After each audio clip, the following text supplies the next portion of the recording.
Ang mitolohiya ng Manobo at Mandaya, Mindanao. Ang pinagmulan ng bituin at ang paliwanag ng paglubog at pagsikat ng araw. Manobo. Ang Ata Manobo ay isang katutubong grupo na matatagpuan sa Bukidnon, Compostela Valley at hilagang kanlurang bahagi ng Davao del Norte. Batay sa antropologong si Faye Cooper Poole, ang pangalang Ata ay tumutukoy sa mga taong naninirahan sa mataas na lugar. Itinuturing silang pinaghalong Malay at Negrito. Ngunit isa ang kanilang wika, ang wikang Ata. Ang kanilang mga bahay ay gawa sa pabilog na kahoy. Mataas ang palapag para sa proteksyon at may bubong na yari sa dahon ng kubon. Pangunahing hanap buhay nila ang pagkakaing. Ngunit dahil sa pagkaubos ng likas na yaman, lumipat sila sa pakikipagkalakalan. Isa sa kanilang pinagkakitaan ay ang paggawa ng basket o liyang. Sa simula pa lamang ng mundo, may mag-asawang naghari sa kalangitan. Si Araw ang masiglang hari ng liwanag, at si Buwan ang reyna ng gabi na may taglay na tahimik na ganda.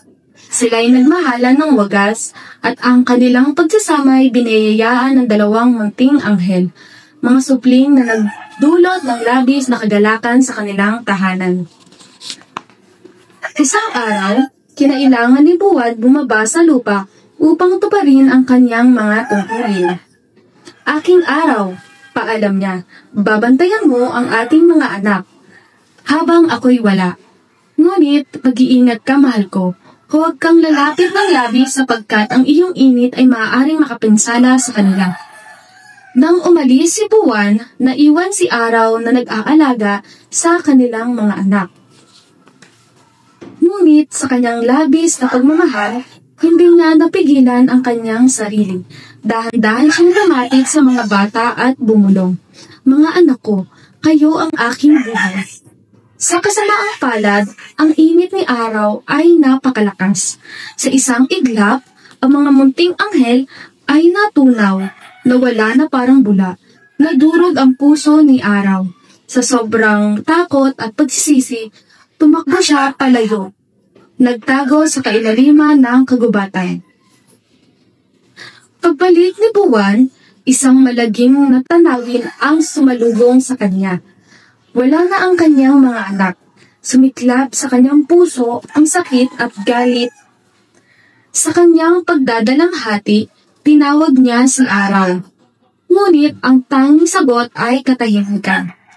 Nang sa wakas ay natagpuan niya si Araw, hindi niya napigilan ang kanyang poot. Tingnan mo ang iyong ginawa, sigaw niya.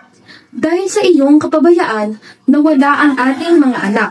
Sa kanyang galit, kinuha ni Buwan ang mga dahon ng gabi at ibinato sa mukha ni Araw. Pagkatapos, umalikot siya at dumisang, umakyat pabalik sa kalangatan. Simula noon, hindi na nagkasundo ang Araw at Buwan. Araw-araw sinusundan ni Araw si Buwan sa kanyang paglalakbay, nagbabakasakaling mapatawad. At ang mga bituin, sila ang mga kaluluwa ng mga batang nawala na kumikinang sa kalangitan bilang paalala ng kanilang pagmamahala. Paminsan-minsan, may isang bituin na bumabagsak, itong luha ni Araw, na patuloy na humihingi ng kapatawaran sa kanyang mahal na Buwan. Ngunit si Buwan, dala ng kanyang pighati, ay patuloy na naglalakbay sa kalawakan at naghahanap ng kapayapaan sa kanyang puso. Ang mitolohiya ng Manobo at Mandaya, Mindanao. Ang buwan at ang araw. Mandaya, Mindanao. Ang Mandaya ay isang pinakatanyag na pangkat sa Davao Oriental at Davao del Norte. Ang kanilang pangalan ay nangangahulugang unang tao sa ilog. Sila ay lagalag na magsasaka at bihasa sa pangingisda, pangangaso at pagtatanim ng abaka. Ang kanilang wika ay pinagmula ng mga dialektong tulad ng Kamayo, Mansaka at Dibabawon. Ang pamilya ng Mandaya ay may paternalistic na istruktura kung saan ang ama ang pinuno at tagapagtaguyod, samantalang ang ina naman ang nangangalaga sa tahanan at mga anak. Bahagi rin ng tungkulin ng mga magulang ang pangalagaan at ipamana ang yaman ng kanilang mga ninuno. Ang tradisyon na kasuotan ng Mandaya ay may mga disenyong gaya ng block, linya, rickrax, scroll, curve liner motif, at brilyante. Mahalaga ang alahas bilang palatandaan sa katayuan sa lipunan. Sa kanilang kultura, malaking bahagi rin ang musika at sayaw na isinasama sa mga ritual at pagdiriwang.